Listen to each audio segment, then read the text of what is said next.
Welcome to the first episode of This is the Play.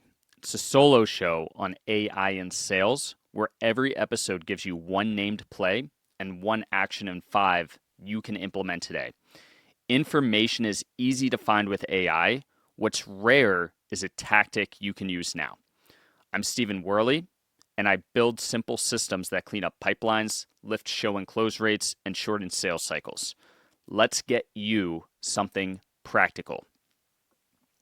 Just so everybody knows, as I'm starting this off, there's going to be a one-page checklist in the notes if you want to copy any of the steps that we talk about today. So I just want to start by saying deals don't die from a lack of hustle. They die from decision fatigue. There's no clear 3 next moves. And what I mean by this in decision fatigue is not the prospect. I am not talking about the prospect here of failing to make a decision. I am talking about you as the salesperson and what you can do to control it, right? So you want to succeed. A lot of times you're putting in the work, but you have decision fatigue in what you need to do next. You do not have 3 clear moves in order to move forward and be able to take everything to the next level. So that's one thing that I just want to open on. And to build on that, if you have a simple cue, that can remove decisions and it can keep the touches consistent for you. If you can figure out a way to do that, that's how you're going to succeed at a better clip as a salesperson. That's how you're going to create more consistency. That's how you're going to increase your close rate and continue to stay on top of the leaderboards. So here's the thing. Everyone right now thinks before every touch point that they have, right? You think before you send a text message. You think before you send an email. You think before you make a follow-up phone call or whatever it is. There's a lot of thinking time that goes into this. A salesperson probably on average, and I have no data to support this, so please don't quote me on it, but probably on average has about 30% part of their day selling, right? 30% of your day is probably spent selling. So what happens in the other 70%? Well, I already talked about decision fatigue, and now I talked about thinking, right? Maybe a little bit of prepping, but that I would put that all into thinking. So how can we make these things simpler? Look, if we think before every touch, the cycle time just balloons. It just keeps going up and up and up, and there's no way for you to get that time back. Once you use that time, it's gone, right? That's the law of the universe. So if we continue on that, and I continue deconstructing, this whole idea, reps tend to cherry pick easy calls. So if you're a salesperson or you're a sales manager, you're CEO of a sales-based organization, I will say that your reps or you are cherry picking easy calls. And what that means is that important opportunities are going to actually stall. So to dive into that a little bit further, what's in your brain and what's occupying your brain is what you're going to act on. So if yesterday you had important calls, you might just remember one of them. If you had 3 great calls, you might really have one in the back of your mind that happened more towards the end of the day, or depending like where your break was, where you could actually reminisce if it was before a lunch break or something like that, where you can reminisce and think about that call and thinking about how you can take that sale to the finish line. And then you hyper focus on that call. But we leave out a lot of the other very solid opportunities that are on the table. This is no surprise in sales. In fact, I recently did some research and I found that there was a Harvard and MIT study that was done that ultimately said, it didn't say this verbatim, but you could depict this using math from the article. For every 100K in cash collected, you end up losing 150K in potential revenue. That data point is so huge when we think about how much money are we leaving on the table every single day because we don't know where to act. So let's get back to this. Reps are cherry picking easy calls and an important opportunity to stall. So what happens? Why are we cherry picking easy calls? Well, because we went and took care of the family at night. We had to cook dinner. We had to go to our kids' sports game. We spent time with our spouse. All great things. I am not critiquing those things. However, those things are getting in the way of our success because we don't have systems to help us succeed when we come back to work the next day. So it's not your fault for spending time with your family. It's not your family's fault. I want to make this very clear for why you are not closing more sales. The fault is that you don't have good systems to keep you on track. Okay. If we write from scratch every single time, we're going to have fewer touches with prospects, right? If we're not using automation and we're using custom type of content, we are going to have fewer touches, and the macros are going to keep pace and quality. And when I say macros here, what I mean by that is your email, your SMS, your follow-up phone calls. So I just wanted to make sure that I laid out the groundwork for this to explain what you need to do, because this is an action-based show, not a passive information show. As I said early on in the intro, and I will say every intro, is that information is easy to find nowadays. We already felt like we lived in the information age, and AI has just made that go so much faster. Now, everyone wants to provide information when we don't need it.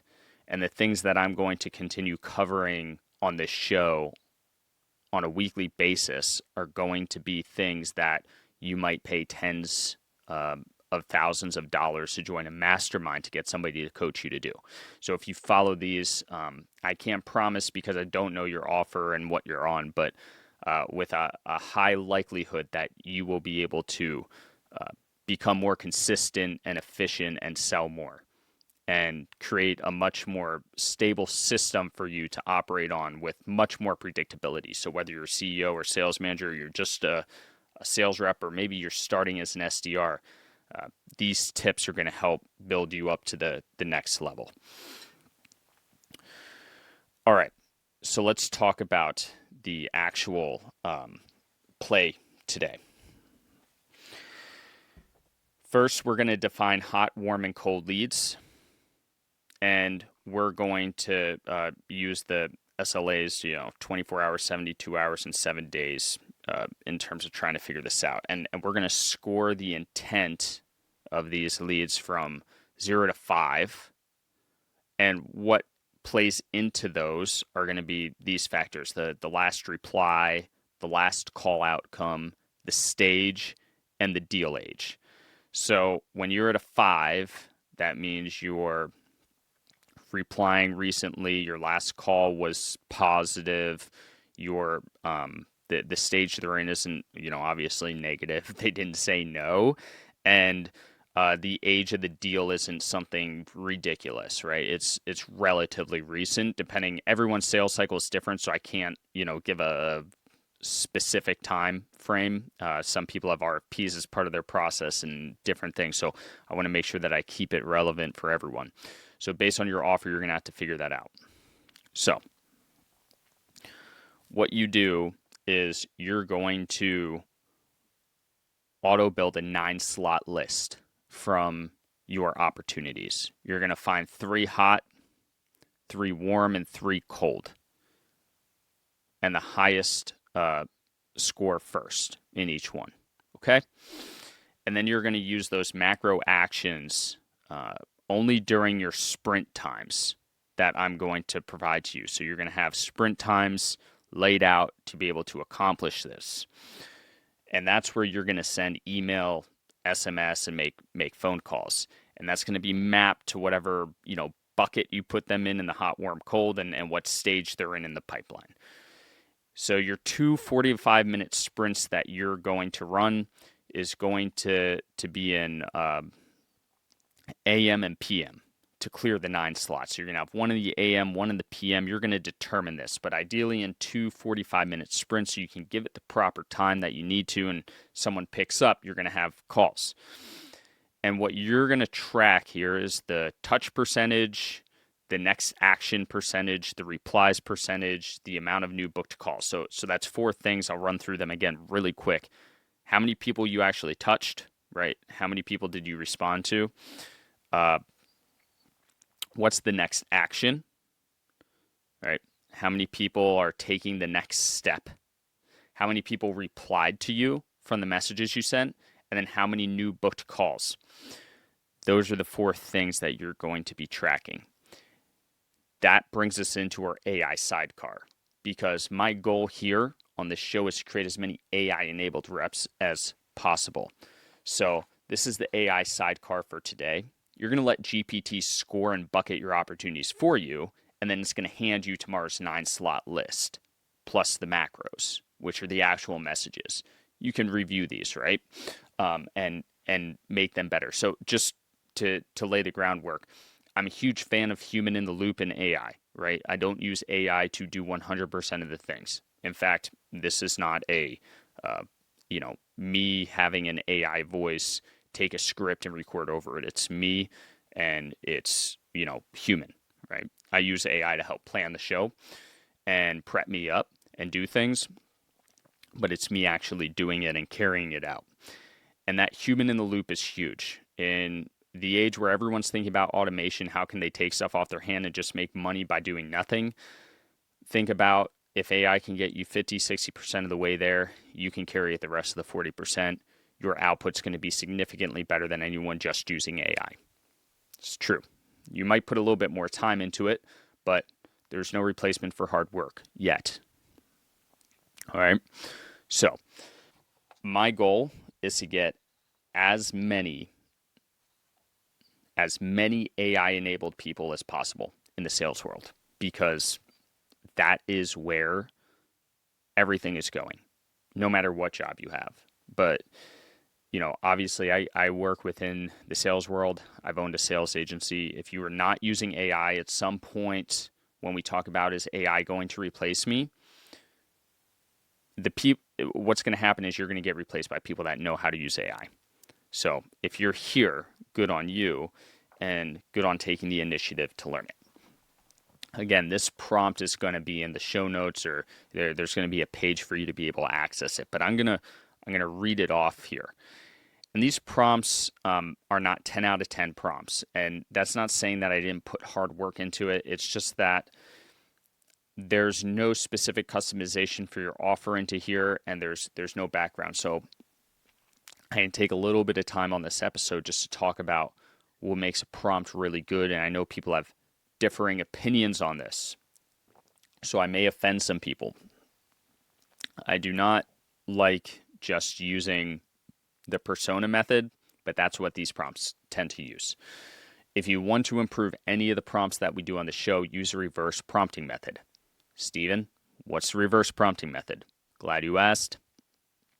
What you do is you ask for the 3 best people in an industry, and then you get GPT to give you their framework in a combined fashion. So something like this. This one's talking about sales ops assistant. So who are the 3 best people in sales operations right now?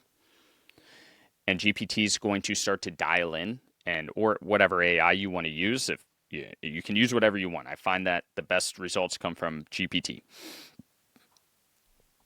You will get 3 results of people, and it'll give you some explanation why they're the 3 best. And you'll say if you combine these 3 things to put their ops process together, what would that framework look like?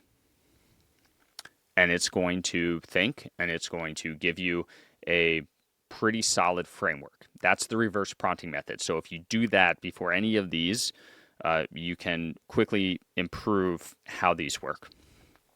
Okay. But if you just want to use these off the cuff, you can. And here's the prompt. You are my sales ops assistant. Using the table below, fields, name, stage, last reply, last call outcome, deal age days, do 3 things. 1, score the intent 0 to 5 for each opportunity. And last reply recency 0 to 2. Last call outcome 0 to 1, stage 0 to 1, inverse deal age 0 to 1. So just to break down that first step, what it's doing is it's telling it how it can grade. Then assign a bucket with SLA, either hot, 24 hours, warm, 72, cold, 7 days. And explain your bucket briefly. 3, output. A prioritized 9-slot list for tomorrow, 6 a.m., with 3 hot, 3 warm, 3 cold. Highest intent first. And B, 3 plain text macros, hot, warm, cold, I can paste as an email, SMS call notes. Keep it under 80 words each, no hype. Return a clean table, name, stage, intent score, bucket, Y bucket, next action macro type, then the 9-slot list, and 3 macros. That's the prompt.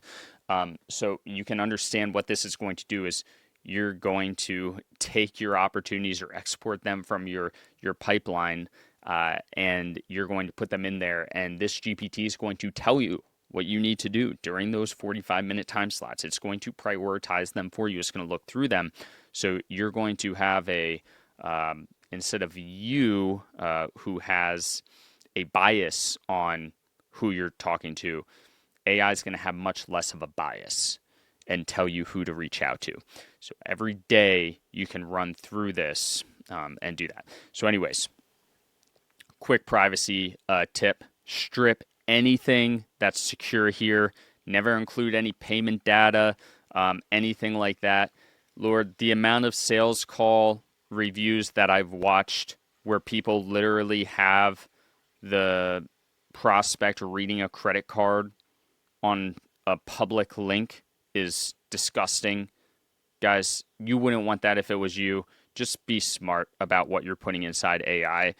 Most of you probably haven't taken a AI security class, and you are using your chats to train the models, just like that person at Samsung did that leaked an entire patent. So please just remove the obvious stuff to prevent people's information from being leaked. Let's be responsible.